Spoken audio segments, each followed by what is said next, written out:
समाज में जो लोग पीछे रह गए हैं उनकी मदद करें और शिक्षा पे जोर दें।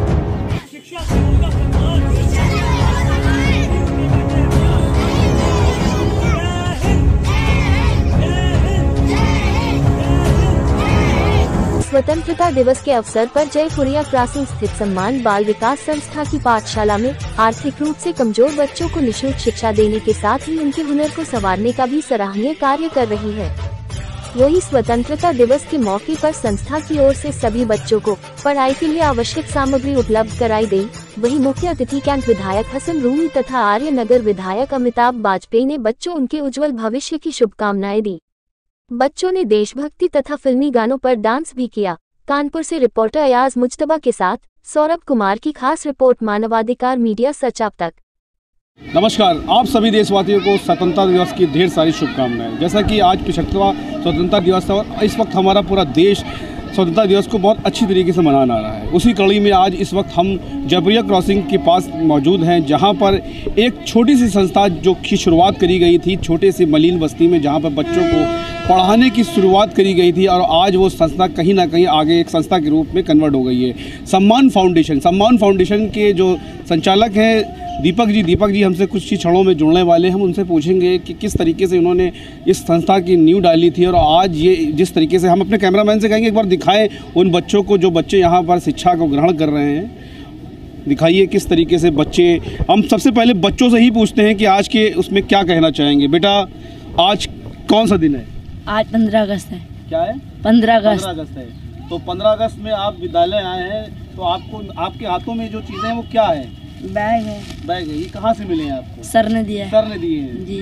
ठीक है। और बच्चे यहाँ पे आप पढ़ते हैं? हाँ। तो कैसी शिक्षा यहाँ पे मिलती है आपको? सही मिलती है। किस तरीके की शिक्षाएं मिलती है? सही पढ़ाते हैं। सही पढ़ाते हैं सर, फ्री ऑफ कॉस्ट पढ़ाते हैं। हाँ।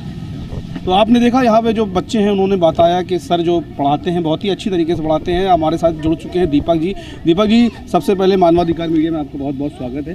धन्यवाद अयाज जी। स्वतंत्रता दिवस में आप क्या देशवासियों को क्या संदेश देना चाहेंगे?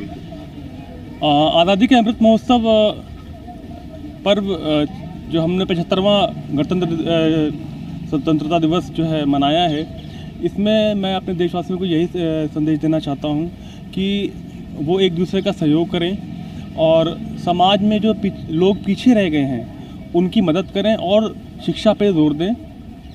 यही संदेश देना चाहते हैं। हमने आज से 2 साल पहले आपके को कवर भी किया था कि उस वक्त हमने आपके विद्यालय की स्थिति देखी थी कि जर्जर अवस्था में विद्यालय थे। किस तरीके से आपने बहुत मेहनत करके इस विद्यालय को बहुत अच्छी तरीके से बनाया, बिना किसी के सहयोग के, अपने स्वयं के सहयोग से आपने इस कार्यक्रम को आगे ले जा रहे हैं। तो इस पर क्या कहेंगे आप? बूंद बूंद से घड़ा भरता है और किसी भी काम को करने में बहुत मेहनत लगती है। निरंतर हम इस प्रयास में लगे रहते हैं कि हर दिन कुछ ना कुछ अच्छा करें और हमारी क्लास जो है मंडे टू सैटरडे 4:30 से 7:30 तक चलती है।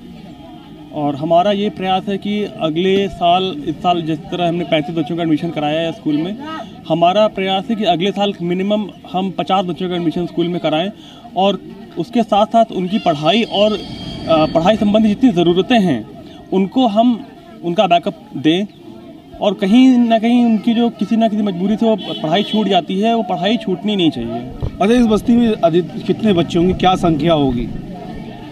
लगभग यहाँ 55 बच्चे हैं। पूरी बस्ती में 55 बच्चे। तो कितने बच्चे आपके विद्यालय में? हमारे विद्यालय में 43 बच्चे हैं। जो बच्चे वो बच्चे हैं, क्या उनके अभिभावक उनको भेजना नहीं चाहते हैं? जैसा कि बहुत बड़ा प्रश्न आता है रोटी का, तो इसी वजह से कई बच्चे हमारे यहाँ पढ़ाई छोड़ चुके हैं और उनकी मजबूरी है कि वो कमाएं और अपना घर चलाएं। बट हम उस पर भी प्रयास कर रहे हैं कि किसी न किसी तरह उनको वापस लाया जाए और उनकी पढ़ाई कंटिन्यू कराई जाए। जाहिर सी बात है कि आप इतना बड़ा एक अभियान छेड़े हैं शिक्षा के लेकर और बहुत अच्छा काम कर रहे हैं और मैंने पहले भी दिखाया था और अपने दर्शकों से मैं एक बार फिर कहना चाहूँगा कि बहुत बड़ा काम है जो कि दीपक जी कर रहे हैं। तो बहुत सारी आपके सामने बहुत सारी समस्याएं आती हैं, वो समस्याएं क्या हैं?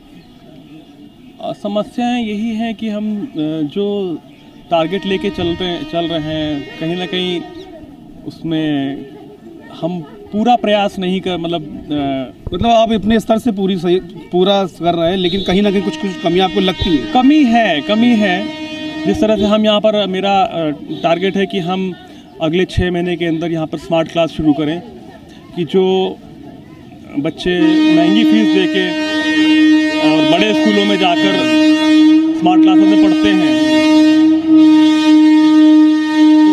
तो वो स्मार्ट क्लास हम यहाँ पर शुरू करें।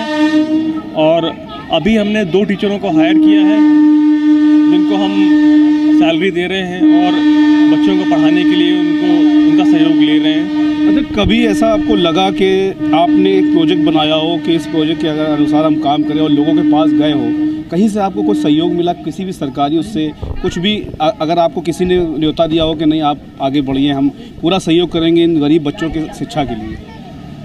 जी बिल्कुल, अब लोग जुड़ने लगे हैं, सहयोग करने के लिए भी वादा किया है और थोड़ा बहुत किया भी है। और जहाँ तक सरकारी सहयोग की बात है तो अभी हमने अप्रोच नहीं किया है किसी सरकारी संस्थान को या सरकारी मतलब ऑफिसर को, बट ये प्लान है कि सरकार से सरकार की जो योजनाएं चलती हैं बच्चों के लिए, जन कल्याण के लिए, उनको पता करके और उन बच्चों का उन योजनाओं का फ़ायदा इन बच्चों को हम दिलवाएं। तो आपने देखा, ये थे दीपक जी, जिनका सफ़र की शुरुआत बहुत ही छोटे स्तर से हुई थी और इनकी मनोबल कभी नहीं टूटा और जिस तरीके से शिक्षा को लेकर ये आगे बढ़े थे और इस बस्ती में जहाँ पर कोई भी नहीं आना चाहता था, इन्होंने एक शिक्षा का बिगुल छेड़ा और इन बच्चों के लिए एक शिक्षा का इस तरह की, सच में शिक्षा एक बहुत बहुमूल्य चीज़ है और इसके लिए बहुत लोग कार्यरत रहते हैं, लेकिन कहीं ना कहीं पीछे भी हट जाते हैं। लेकिन दीपक जी कहीं से पीछे नहीं हटे और इस संकल्प को आगे लेके चले। वीडियो जर्नलिस्ट सौरभ कुमार के साथ मैं मुस्तफा, मानवाधिकार मीडिया, सच आप तक। जय हिंद, जय भारत।